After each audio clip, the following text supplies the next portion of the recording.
pertama-tama mata kuliah ini adalah akan diberikan kepada para mahasiswa yang sudah lulus. Jadi ada beberapa hal. Jadi tadi bersyarat. Kemudian mengapa? Karena pada saat Anda membuat legal audit dan legal opini ini, saudara harus sudah mengetahui permasalahan-permasalahan hukum. Antara lain adalah permasalahan hukum adalah mengetahui bagaimana beberapa bentuk-bentuk permasalahan hukum itu. Bagaimana Anda bisa memberikan bagaimana permasalahan hukum itu adalah dilihat dari ada hal beberapa hal bahwa kuliah ini Anda luarannya nanti diharapkan akan memberikan bisa membuat menyusun legal audit ya. Nah, legal audit itu bisa memberikan opini. Nah, opini itu adalah bagaimana permasalahan hukum. Nah, jadi kita melihat di kuliah ini adalah legal audit yang dikenal sebagai due diligence, saudara. Ya, di situ adalah pemeriksaan dari segi hukum, adalah mata kuliah keahlian. Ya, jadi yang harus ini sudah ya, sudah tidak saya berikan admit lagi ya. Jadi yang sudah sudah saya admit, ini sudah saya tutup lagi supaya tidak terganggu yang lain, karena di layar saya juga muncul-muncul terus minta untuk di ACC. Jadi tolong, saya sudah sebutkan dari awal bahwa ini sudah mulai jadi ini. Jadi ini merupakan salah satu mata kuliah keahlian dan mahasiswa diharapkan secara praktis mengumpulkan, menginventarisir, menganalisis sebuah misalnya perusahaan ya. Jadi perusahaan ini saudara diharapkan kedudukan hukumnya apa, kemudian corporate action-nya apa, kemudian apa yang harus dilakukan di dalam sebuah perusahaan. Ini kira-kira nanti dalam kuliah itu begitu. Nah, saudara akan diharapkan untuk mendapatkan lebih daripada praktis ya, keilmuan yang praktis. Ini tidak bisa bergerak, saudara-saudara. Sebentar. Baik, sebetulnya due diligence itu, apa sih maksudnya legal due diligence itu adalah a document prepared by attorney for the client, embodying his understanding of the law as applicable to a state of fact submitted to him for that purpose. Ya, jadi Anda diminta ini kalau menurut Black Law Dictionary untuk memprepare ya, yang diprepare oleh lawyer. Jadi ini mata kuliah ini sebetulnya harus sudah lulus sarjana hukum, saudara. Jadi adalah salah satu keahlian saudara, karena ini Anda sudah dianggap sarjana hukum, maka Anda diminta untuk ya memprepare dokumen-dokumen sebuah perusahaan untuk mengetahui bagaimana dokumen-dokumen dalam perusahaan itu ya dipergunakan ya untuk apakah dokumen-dokumen tersebut sesuai dengan peraturan-peraturan pemerintah, kemudian peraturan regulasi untuk dipergunakan bagaimana terhadap klien saudara. Nah, keputusan dari himpunan konsultan hukum ya pasar modal, yaitu kalau kita lihat di keputusan 01 ya tahun 2005, itu adalah pendapat konsultan hukum yang diberikan berdasarkan laporan pemeriksaan hukum. Jadi Anda diminta mengumpulkan dokumen-dokumen ya hukum sebuah perusahaan untuk memberikan pendapat hukum ya. Anda melakukan, kalau Anda tahu apa auditor, ya, auditor itu, nah itulah kira-kira auditor, pekerjaan auditor itulah yang dilakukan, ya, auditor keuangan, ya, sama dalam hal ini kalau di finance itu auditor, tapi kalau di bidang hukum, nah, saudara yang akan melakukan. Jadi saya minta kepada saudara untuk lebih serius dalam kuliah ini, karena kuliah ini seharusnya diberikan kepada para sarjana hukum. Tetapi di Universitas Syahid, ya, Anda sudah mendapatkan mata kuliah ini, ya. Nanti Anda diharapkan, ya, bisa membuat atau menyusun, ya, atau menyusun bagaimana membuat audit minimal, saudara, saya harapkan nanti, makanya saya berharap pertemuan ini tidak melalui Zoom, ya, tetapi harus bertemu langsung. Dan pada saat nanti ujian atau saat nanti ujian tengah semester, Anda diminta untuk membaca beberapa dokumen-dokumen yang sudah saya siapkan untuk ujian tengah semester, kemudian membuat menyusun audit sebuah perusahaan, gitu ya, nanti di akhir pertemuan untuk bisa membuat legal audit ringkasan sehingga bisa memberikan analisis sebuah perusahaan. Nah, legal opinion itu apa, saudara? Yang dimaksud dengan legal opinion adalah sebagai bagian dari laporan legal audit, ya, berisi ringkasan atau fakta-fakta, informasi, aspek hukum yang terdapat dalam laporan legal audit. Jadi sebagai suatu pendapat, ya, atas suatu peristiwa atau hubungan hukum. Nah, di legal audit, ya, opinion itu ada pasal 1 Undang-Undang nomor 18 tahun 2003 tentang advokat. Kita harus tahu juga mengenai advokat itu atau pengacara itu apa, saudara. Adalah profesi yang memberi jasa hukum, baik di dalam maupun di luar pengadilan, yang memenuhi persyaratan berdasarkan ketentuan undang-undang ini. Nah, jasa hukum itu adalah jasa yang diberikan advokat berupa memberikan konsultasi hukum, bantuan hukum, menjalankan kuasa untuk mewakili dan mendampingi, membela, melakukan tindakan hukum lain untuk kepentingan klien. Nah, selanjutnya kita melihat, saudara, apa sebagai dasar legal opinion. Di dasar legal opinion, saudara, kita minta untuk melakukan sesuatu, yaitu adalah laporan legal audit, kemudian ada satu pemeriksaan atas suatu peristiwa atau hubungan hukum, kemudian tata cara pemberian legal opinion, ya. Untuk itu, saudara, kita diminta untuk memahami permasalahan, ya, permasalahan pada saat Anda melakukan audit, Anda membuat atau memahami permasalahan.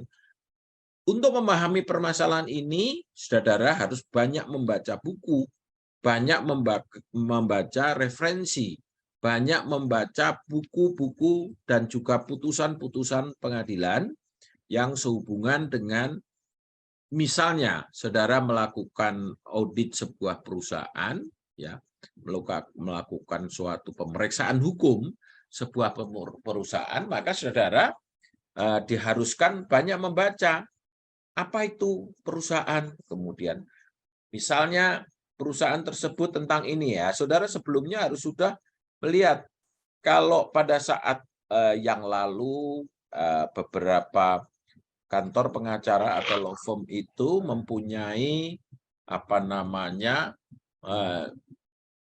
untuk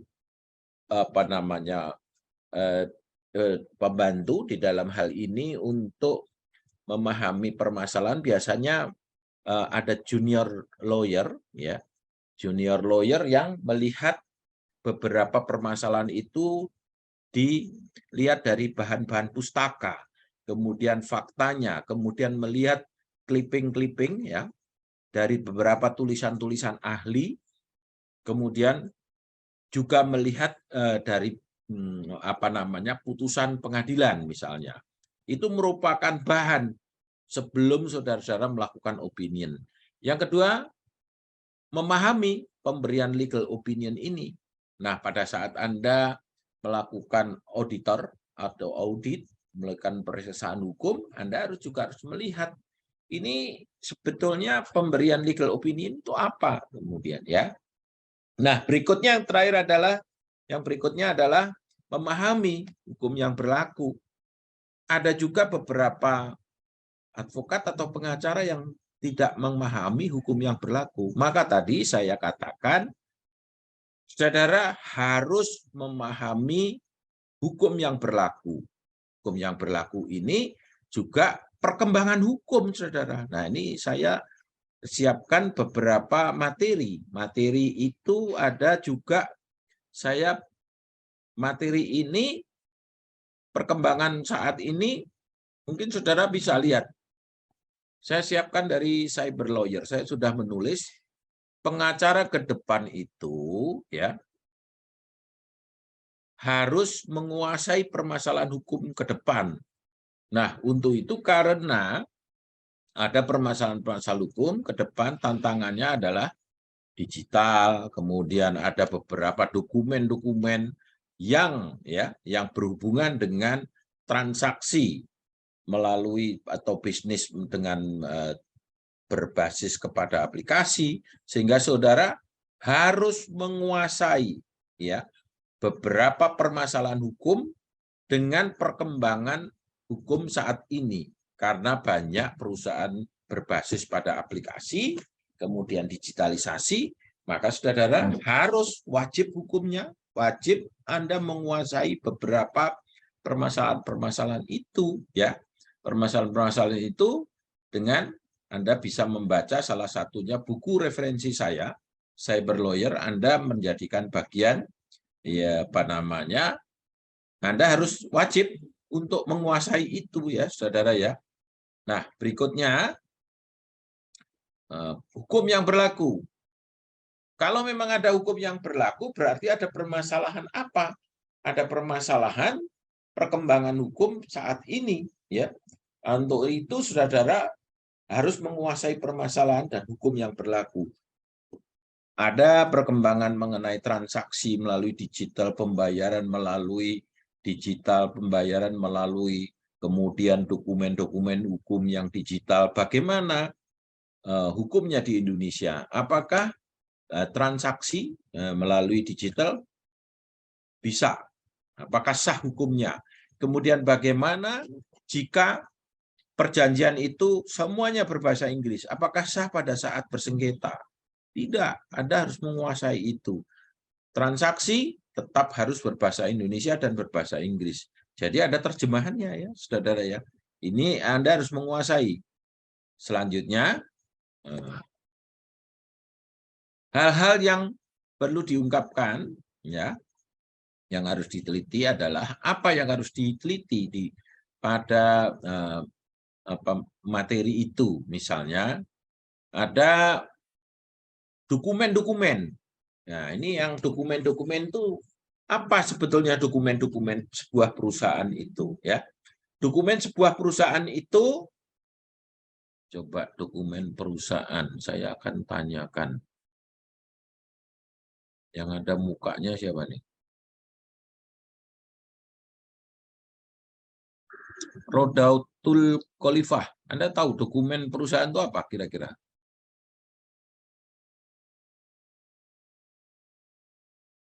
Muhammad Ipan tahu nggak dokumen perusahaan itu? Ini Pak, kalau dokumen perusahaan menurut saya Pak ada akte pendirian, Oke, lalu ada SK, oke, ada oke, SKWP. oke.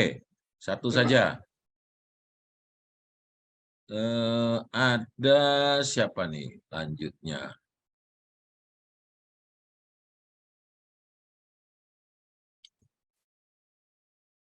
Ada Rahmatika. Rahmatika tahu nggak dokumen perusahaan itu apa? Rahma. Wah, sedang di luar deh. Ada Inggit. Mana Inggit?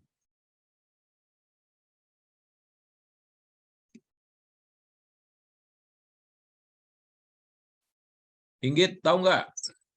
Dokumen perusahaan itu apa? Kira-kira. Halo? Apakah Anda memperhatikan kuliah ini? Ya? Inggit, mic-nya dibuka, Inggit. Ada Dimas. Tahu nggak Dimas? Iya, Pak. Dokumen perusahaan itu apa? SK pendirian ya, Pak. Pendirian PT. Boleh. Siapa Inggit tadi? Saya kembali kepada Inggit. Tahu nggak Inggit? Buka mic-nya.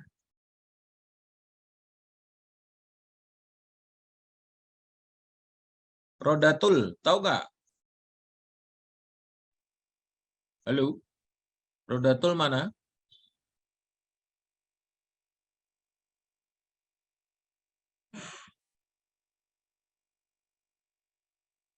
Baik, kita lanjutkan. Hal-hal yang perlu diperhatikan, saudara-saudara. Mungkin inilah kalau kuliah secara online, ada dosennya benar-benar serius, tetapi beberapa mahasiswa mungkin ada di ruang atau tidak memperhatikannya. Baik, apa dokumen tadi sudah disebutkan oleh beberapa mahasiswa yang betul-betul memperhatikan. Dokumen ada SK, kemudian ada akta keperseroan, kemudian ada perizinan, kemudian dokumen lain adalah akte ataupun. Nah, yang perlu diungkapkan nanti ada kualifikasi ya, asumsi yang digunakan, kemudian permasalahan hukum yang ada. Saudara, nanti ada permasalahan yang sering timbul pada saat Anda melakukan due diligence. Ya, perbedaan pandangan hukum antara konsultan hukum dan perusahaan penerima legal opinion. Nah, nanti akan kita bahas di akhir. Kemudian kecukupan dokumen. Ya, dokumen-dokumen itu harus Anda terima pada saat melakukan legal audit ya. Karena apa? Karena kita melihat bahwa legal audit adalah salah satu bagian. Nanti dokumen-dokumen tersebut harus dilihat. Nah, kita melihat kembali kepada legal audit itu apa yang dimaksud oleh legal audit dari Himpunan Konsultan Hukum. Itu di beberapa aturannya. Anda bisa melihat adalah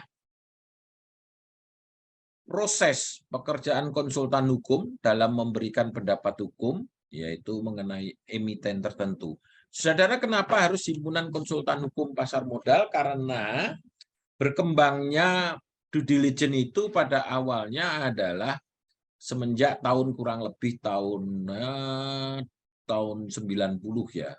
80-an itu 84 85 belum ada perkembangan mengenai due diligence, karena dari perkembangan ini adalah dari perkembangan adanya perseroan yang ada kesempatan waktu itu oleh pemerintahan masa Soeharto, bahwa ada suatu kita telah dibuka bursa efek ya. Kemudian bursa efek itu ada beberapa perusahaan-perusahaan yang bisa menawarkan perusahaannya melalui bursa efek BJ ya. Kemudian hal itulah yang kira-kira kemudian ada perkembangan.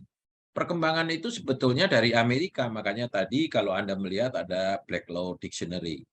Nah, selanjutnya perkembangan itu dikembangkan oleh Himpunan Konsultan Hukum Pasar Modal. Jadi memang kalau Anda sebagai pembuat opini, legal opini ya, saudara, atau auditor, itu harus lulus dari ujian profesi, kemudian mengikuti Himpunan Konsultan Hukum Pasar Modal. Nah, kemudian pada umumnya pengertian audit adalah proses pengumpulan fakta dan informasi dari segi hukum ya, yang dilakukan oleh ahli hukum secara independen atas suatu perusahaan atau badan atau suatu peristiwa dengan suatu tata cara tertentu untuk jangka waktu tertentu dan untuk tujuan penggunaan tertentu termasuk pemberian pendapat hukum ya. Sebagai dasar pemberian pendapat hukum dengan tujuan untuk, nah ini kita lihat ya, sebetulnya untuk apa sih Anda susah-susah mengumpulkan, membuat audit, kemudian untuk membuat opini seorang pengacara itu atau seorang law firm, sebuah kantor firma hukum, karena sehubungan yang pertama karena perkembangan pada tahun 90 adalah banyak beberapa perseroan mencari investasi, mencari untuk beberapa menjual saham-sahamnya melalui pasar modal. Maka untuk itu, saudara, Anda dipersyarat. Ini merupakan mata kuliah bersyarat. Kenapa? Karena apa yang dimaksud pasar modal Anda juga harus tahu. Nah, Anda mesti sekarang harus mengetahui dulu nanti. Pasar modal apa ya?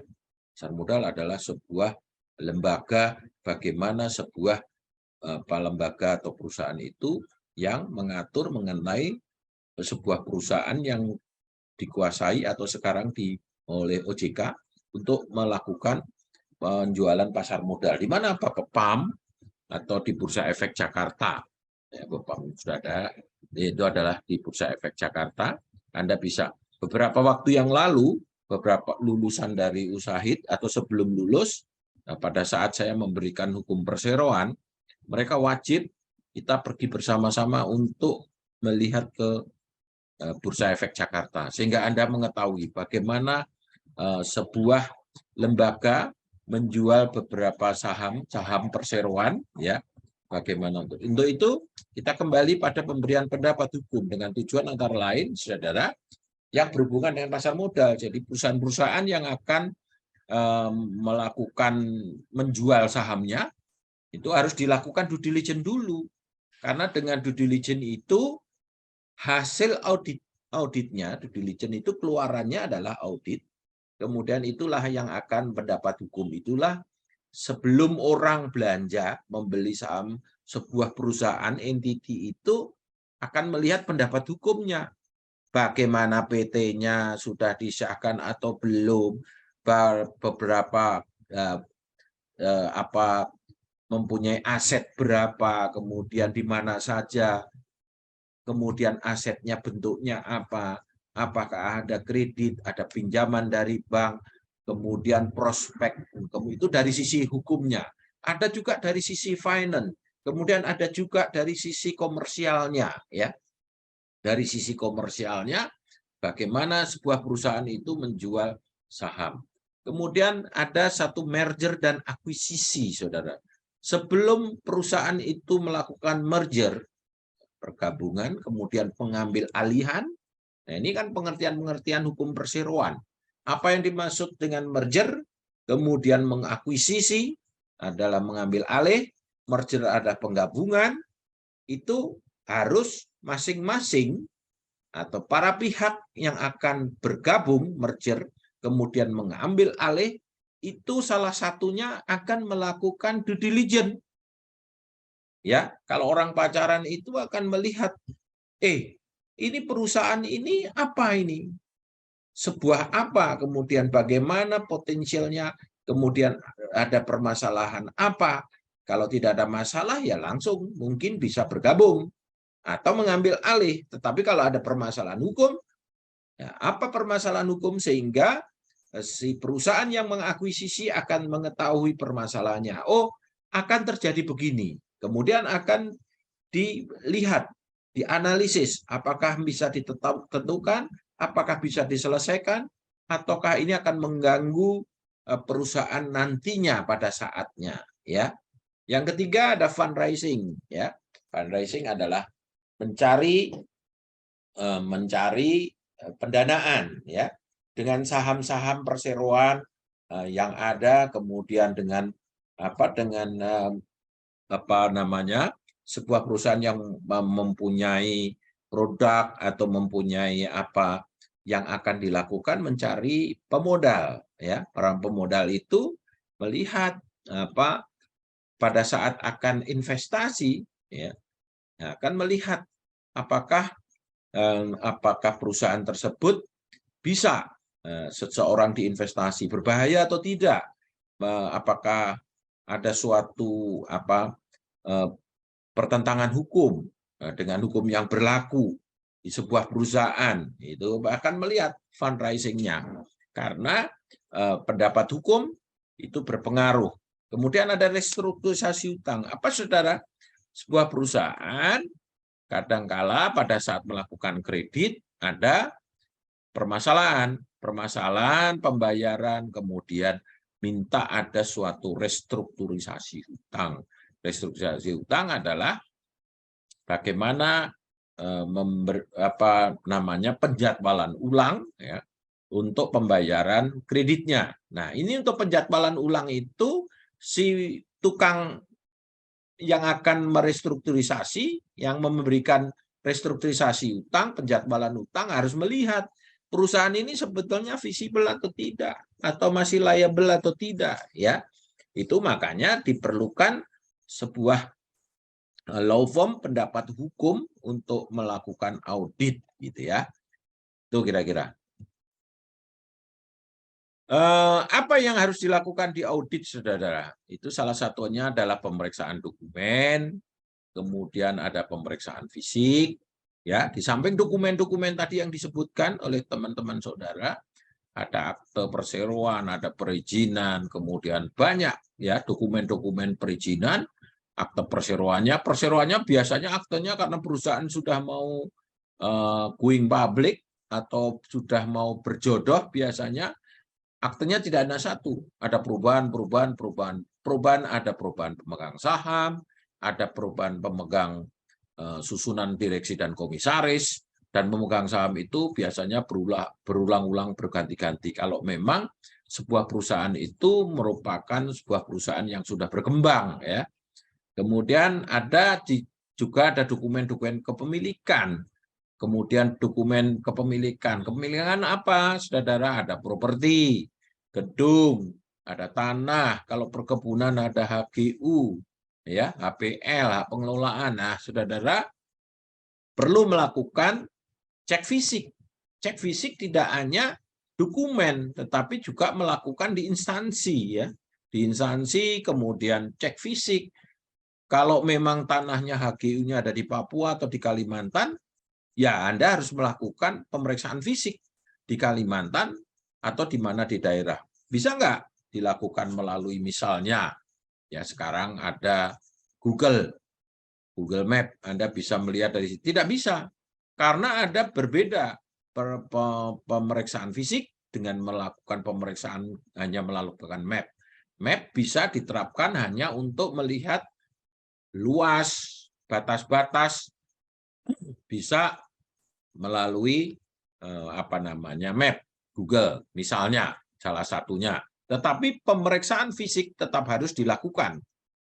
Juga demikian dokumen yang ada, pemeriksaan fisiknya harus ada. Tidak boleh fotokopi, saudara. Kopi salinan itu tidak diperbolehkan, ya. Jadi tidak ada fisik itu tidak boleh.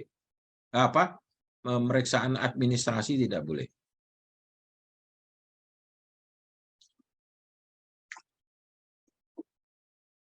Selanjutnya,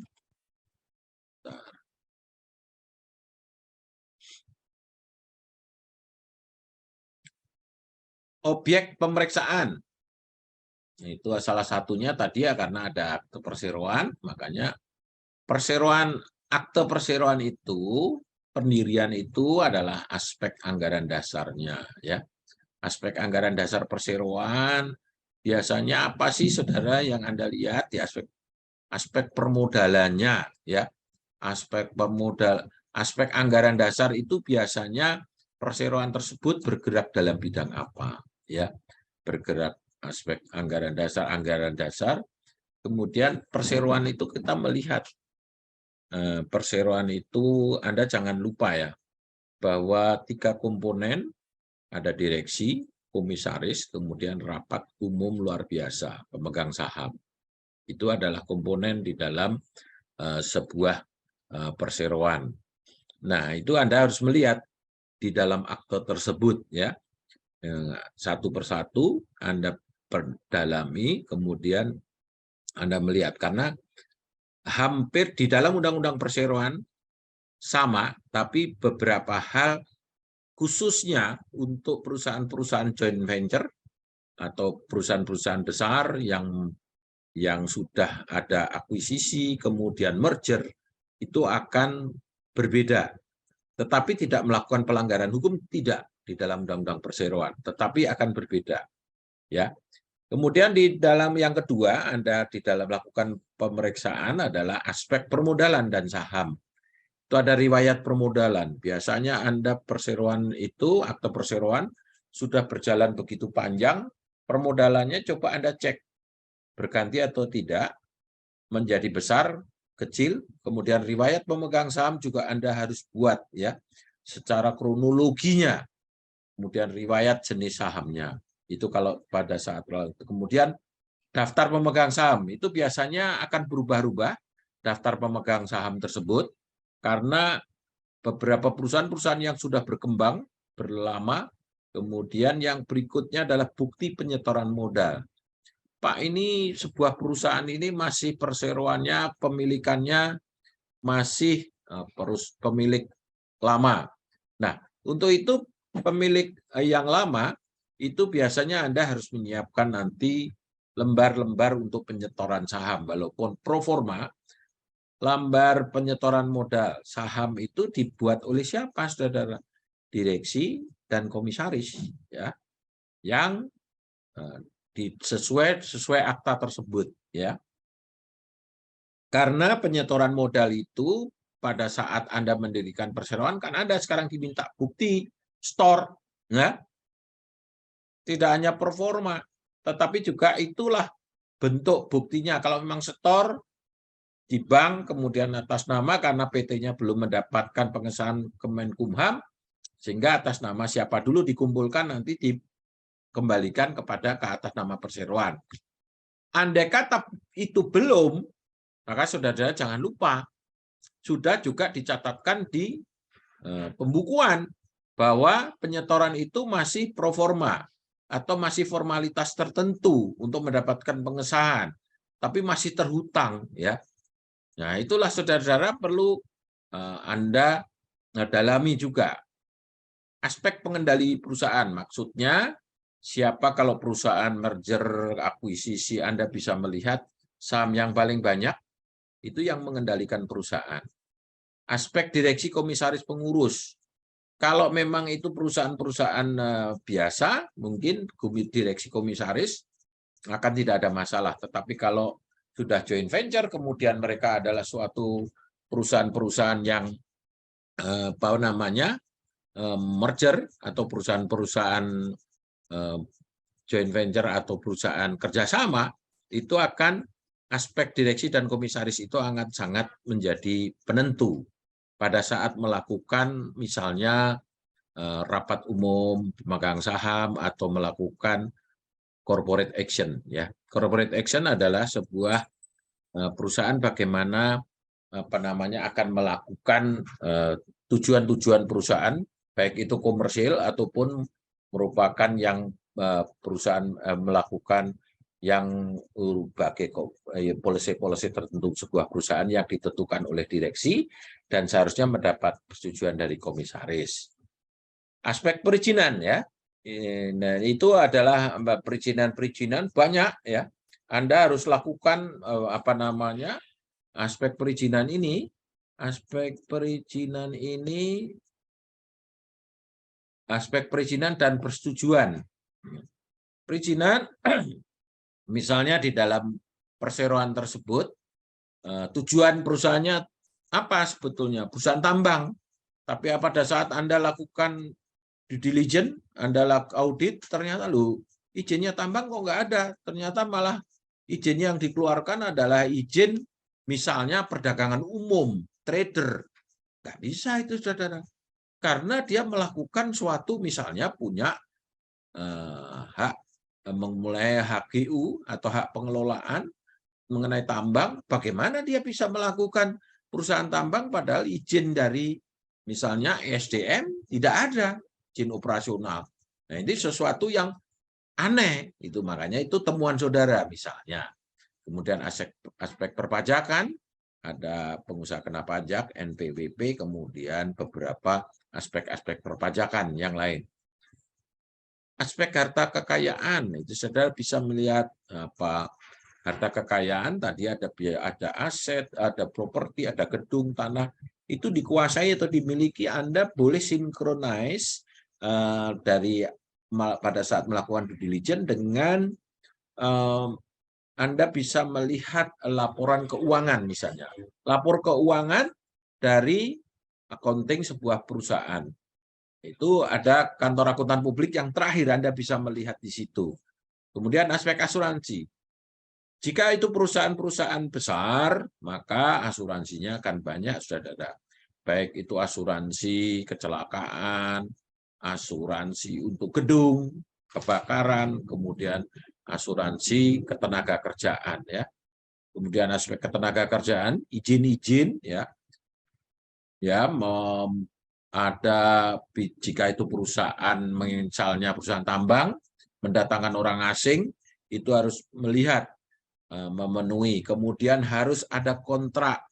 Kontrak apa? Kontrak kerja, peraturan tenaga kerja itu memerlukan perjanjian antara buruh tenaga kerja dengan direksi, itu harus ada, yang harus disetujui oleh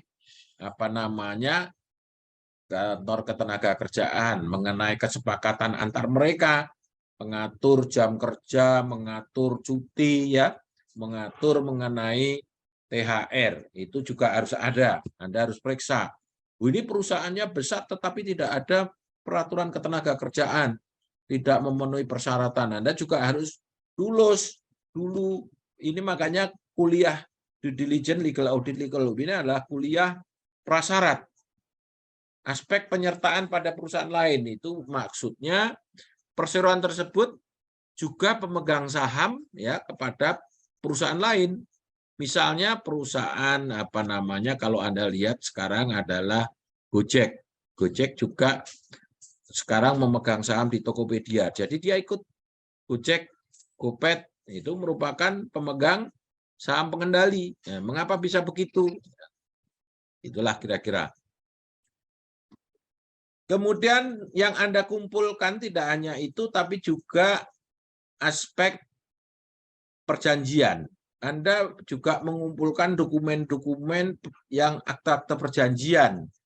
Ada perjanjian kredit, sebuah perusahaan biasanya Anda tanya sama direksi dan komisaris pada saat mengumpulkan itu, ada perjanjian kreditnya, ada perjanjian distribusi, perjanjian lainnya, dan perjanjian distribusi kalau memang itu perusahaan-perusahaan seperti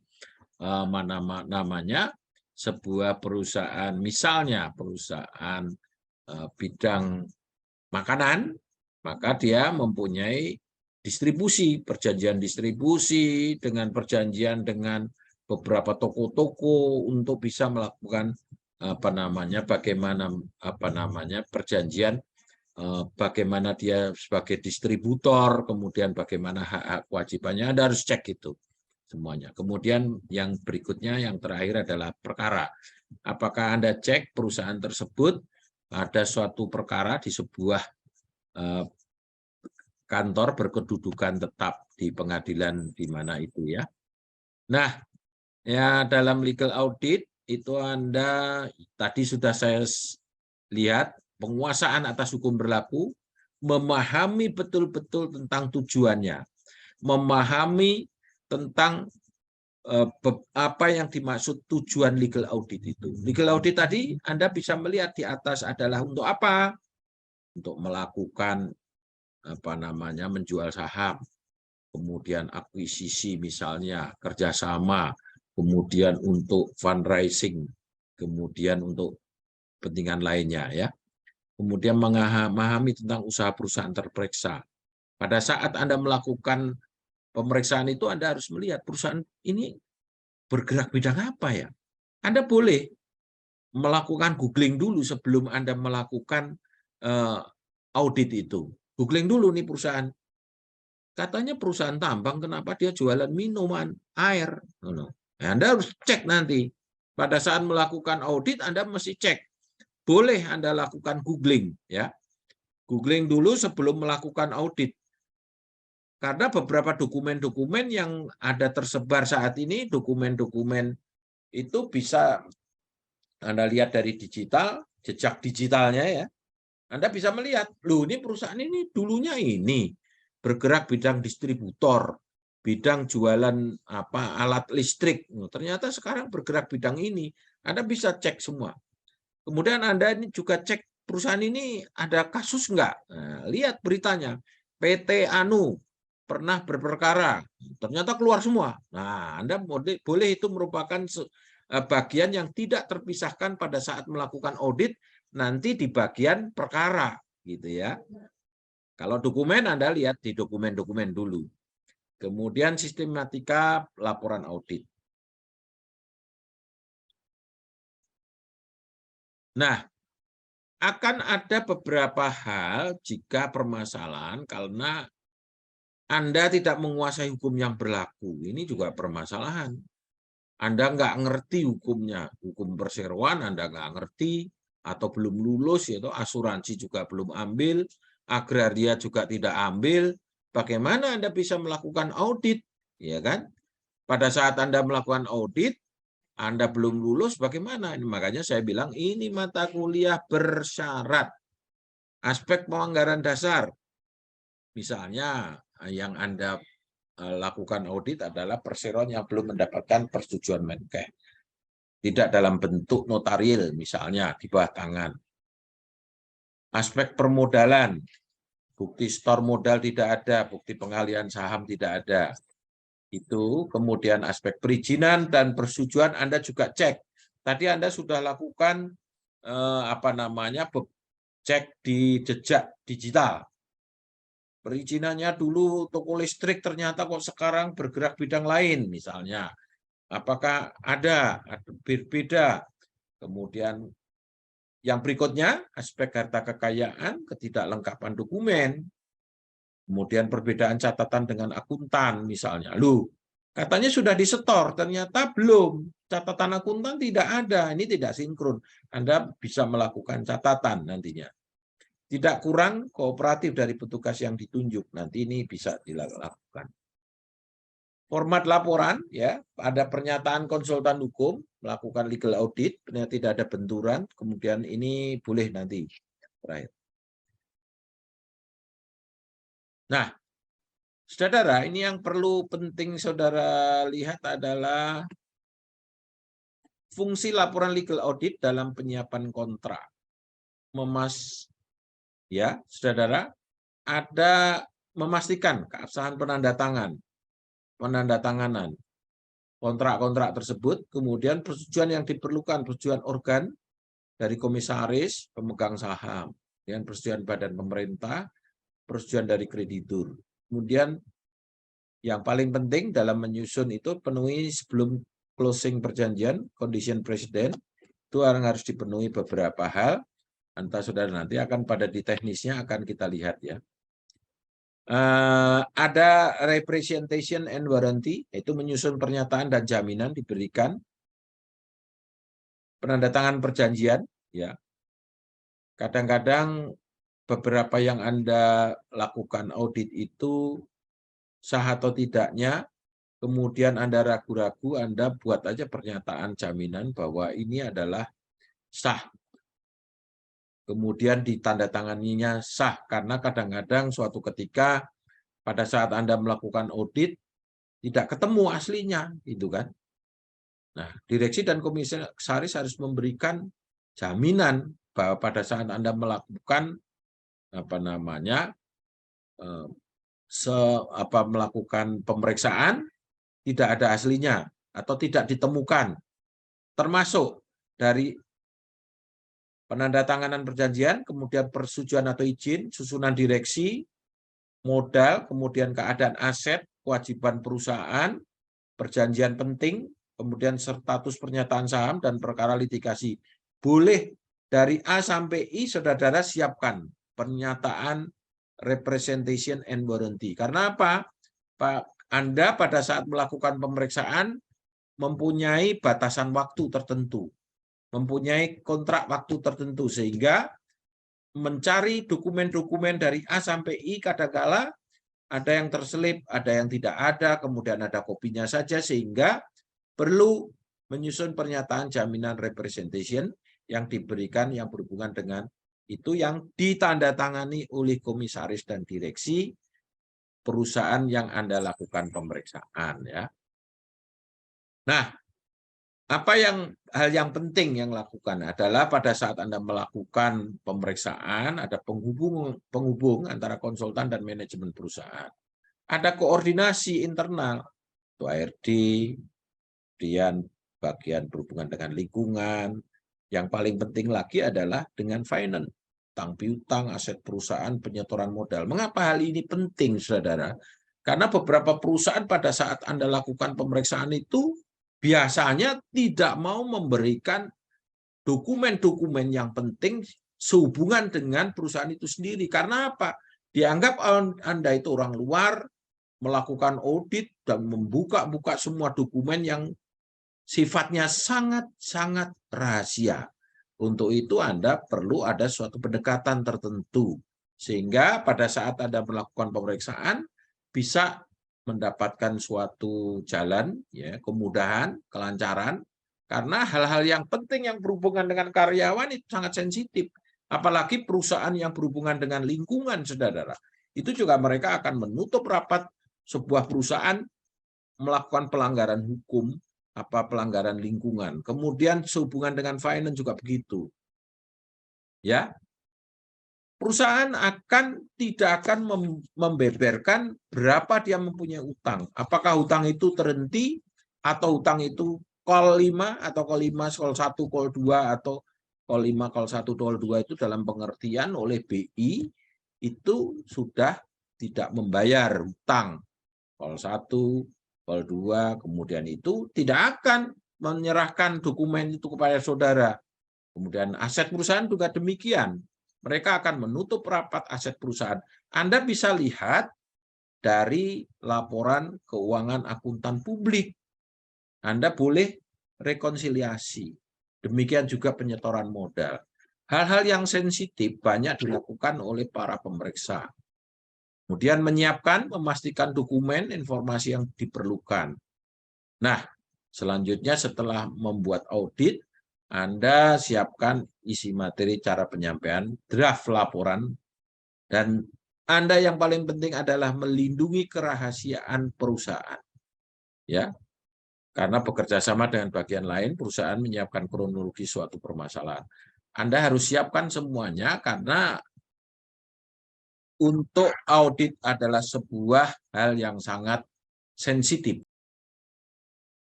Baik, saudara, yang nomor 1 adalah wajib dalam mata kuliah ini adalah mendownload, membeli buku Legal Audit, Legal Opinion ini, ya. Ini merupakan bahan untuk ujian tengah semester dan ujian akhir. Setiap kuliah Anda boleh, saya tidak menyediakan fisik, tetapi langsung di-download, membeli dari situ, merupakan bukti untuk absen mengikuti kuliah ini. Jadi ini kuliah, ketuanya siapa nih? Iya, Pak. Anda sebagai koordinator untuk mata kuliah due diligence ya? Ya, masih, Pak. Siap, Pak.